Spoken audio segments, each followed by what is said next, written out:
পশ্চিমবাংলা থেকে 14 বছরের নেরুকে জবাই করে বিদেশে পাঠানো যাবে বকলেমে, এটাও আমি বন্ধ করব। তার জন্য কোর্টে যাব। একটু আজকে আইনে পদক্ষেপ নেবে, আপনারা কি সাথ দেবেন নওশাদ সিদ্দিকীকে?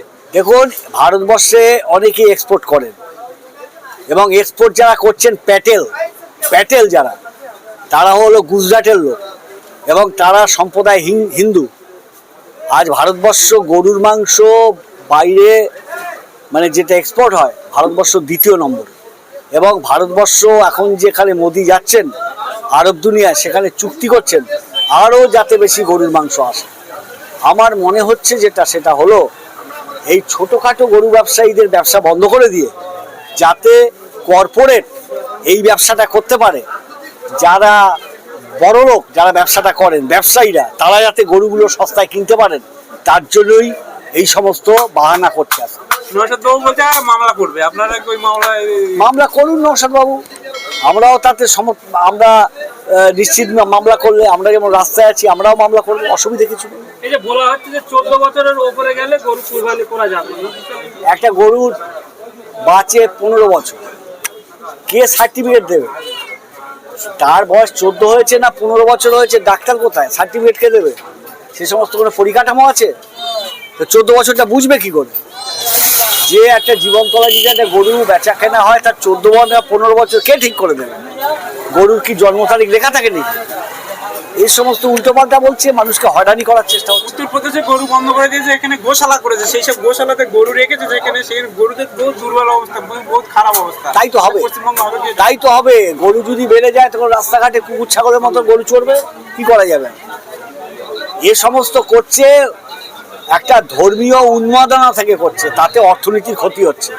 পশুপালন যে ব্যবসা, তাতে আঘাত করার চেষ্টা হচ্ছে। কার্যত বন্ধ করে দিয়েছে, সেই জায়গায় বেশ কিছু পশুপালনকারী তারা পড়েছে চরম সংকটে। তো পড়বেই। পশুপালন শুধুমাত্র মুসলমানরা করেন, পশুপালন হিন্দুরা করেন, তপশিলি জাতিরা করেন, আদিবাসীরা করেন। পশুপালন অনেকের পেশা। আমি যেখানে বসবাস করি ভাঙড়ে, সেখানে অনেক খাটাল আছে, সেখানে বিহারি যাদবরা করেন, যারা এখানকার ঘোষ সম্প্রদায় তারা করেন।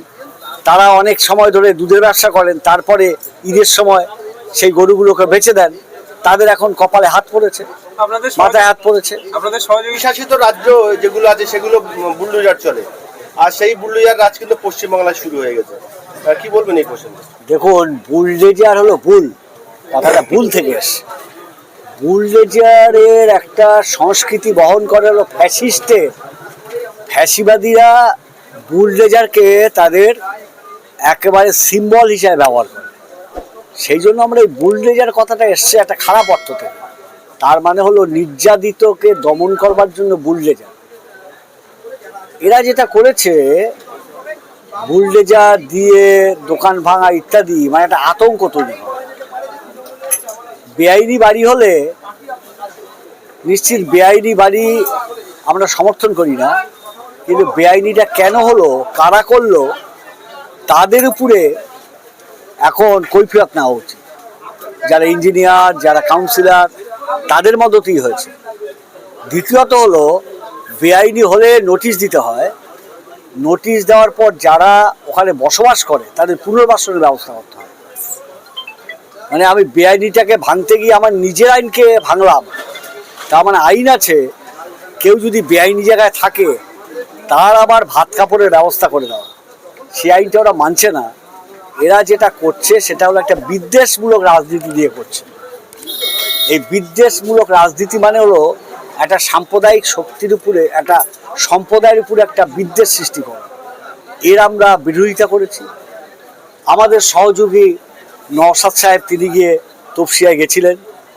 তারপরে আমাদের বিকাশ ভট্টাচার্যের নেতৃত্বে আইনজীবীরা তার বিরুদ্ধে কেস করেছেন, স্টে অর্ডার পেয়েছে, এবং আমাদের পার্টির শতরূপ সহ অন্যান্য নেতারা সেই স্টে অর্ডার নিয়ে তপসিয়ায় গেছিলেন।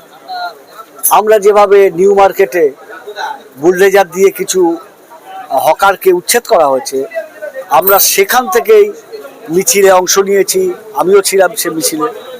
আমরা গিয়ে কথা বলেছি এবং তারপরে এখন কিছুটা স্থগিত আছে।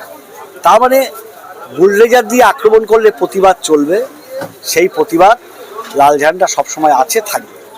মুখ্যমন্ত্রী শুভেন্দু অধিকারী বলছেন যে সব অপরাধ বা সব অন্যায়ের বিচার হবে।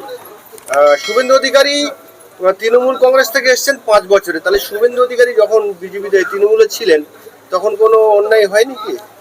আমরা বলছি নারদার বিচার হোক, সারদার বিচার হোক, রোজ ভ্যালির বিচার হোক, যারা স্কুল মাস্টারদের কাছ থেকে টাকা নিয়েছে তার বিচার হোক, অভয়ের বিচার হোক। যখন শুভেন্দুবাবু তৃণমূলে ছিলেন সেই সময়গুলো খাতা খুলতে হবে। আবার তৃণমূল থেকে সরে যাওয়ার পর অভিষেক এবং মমতা ব্যানার্জি যখন পার্টি চালিয়েছেন তাদেরও খাতা খুলতে হবে। নিজের সময় তৃণমূল ভালো ছিল আর এখন তৃণমূল খারাপ, এইটা বাছবিচার করা যাবে না। সব অন্যায়েরই খাতা খুলুক, যদি খাতা খুলতে পারে। অনেক কথাই বলছেন, সময়ে বুঝতে পারবেন কত দূর কি দাঁড়ায়। তৃণমূলের দুর্নীতি পাহাড় প্রমাণ। শুভেন্দু অধিকারীর নেতৃত্বে যে সরকার চলছে সেই সরকার কি সমস্ত দুর্নীতির সঠিক বিচার করতে পারবেন বলে মনে করেন আপনি? দেখুন, এখন মানুষ মনে করছে নতুন একটা সরকার এসেছে, অনেক আশা আছে, দেখা যাক। কিন্তু আমরা তো আমাদের অভিজ্ঞতায় বলতে পারি যে পাহাড় পরিমাণ দুর্নীতি তৃণমূলের সময় হয়েছে, এটা পরিষ্কার করা খুবই কষ্টসাধ্য।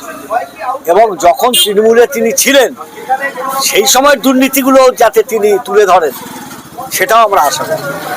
দেখুন, যাদের নাম বললেন রাকিবেল, বিজয়বাবু বা মনোরঞ্জন সমেত, তারা আমাদের সঙ্গে ছিল, তাদের উপরে অত্যাচার হয়েছে। আমি লাস্ট জানি মনোরঞ্জনের মেয়ের বিয়ে মাছ ধরেছিল, মাছগুলোও সব নিয়ে গেছে মেয়ের বিয়ে, সোনারপুরে হবে, কাজেই তারা ছাগল সমেত সবই নিয়ে গেছে। এই আমার পাশে তাপস দাঁড়িয়ে আছে, তারপর গোটা বাড়ি লুট করেছে। তা এগুলো হয়েছে, তারপরেও কিন্তু এরা লাল ঝান্ডা নিয়ে আছে। কেউ হয়তো একটু চুপচাপ ছিল, আর কেউ ঝান্ডা নিয়ে বাড়ি ছেড়েও লড়েছে, কিন্তু সবাই সিপিআইএমে ছিল। অন্য ঝান্ডা এরা সুযোগের জন্য ধরেনি, এটাই লাল ঝান্ডার মাহাত্ম্য। এটা আমরা একটা আলোচনা পর্যায়ে রেখেছি। আগামী দিনে আমরা আলোচনা ব্যক্তির সিদ্ধান্ত নিয়ে আমরা ক্যারিং টু জীবনতলার ফুটবল যে মাঠ আছে, এই মাঠে আমরা পরে একটা জনসভার প্রস্তুতি নেব। সেটা আগামী দিনে আপনারা সংবাদ মাধ্যমে জানতে পারবেন।